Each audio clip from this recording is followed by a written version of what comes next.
જો તમે આવાસ યોજનાના ફ્લેટમાં રહેતા હોય તો તમારો ફ્લેટ લાંબા સમય સુધી બંધ ન રહેતા નહીતર થશે આવું. રાજકોટના ગોકુલધામ આવાસ યોજનામાં આવેલ 2 મહિનાથી બંધ ફ્લેટમાં મળી આવી વિદેશી દારૂની બોટલો. થોડા સમય અગાઉ ગોકુલધામ આવાસ યોજના ક્વાર્ટરમાં પડી વિજિલન્સ શાખાની રેડ. બંધ ફ્લેટમાં કોણે વિદેશી દારૂ સંતાડ્યો? પોલીસ તપાસનો વિષય.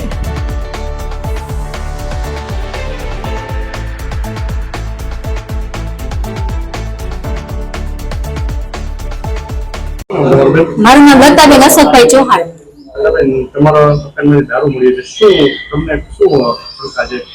શંકામાં એવું છે કે જયારે અમે રહેતા ને ત્યારે તો એ બધા પાડોશ નીકળી ગયા છે.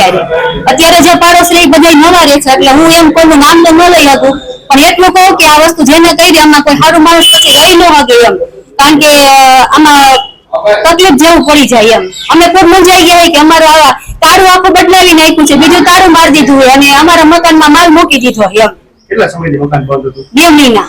અમારે રહેતું હતું ફેમિલી, 2 માણસ એક છોકરો. 2 મહિના પહેલા ખાલી કર્યું ત્યારે હું સાફ કરી ગઈ, ચેક કરી ગઈ, મારી હાથે તાળું મારી ગઈ હતી અને પાછું અત્યારે અમારે જરૂર પડી તો 2 માણસ આવ્યા અને તાળું ચાવીથી ખોલવાની કોશિશ કરી તો અમારે આમાં પેલા ચાવી જ ન લાગી.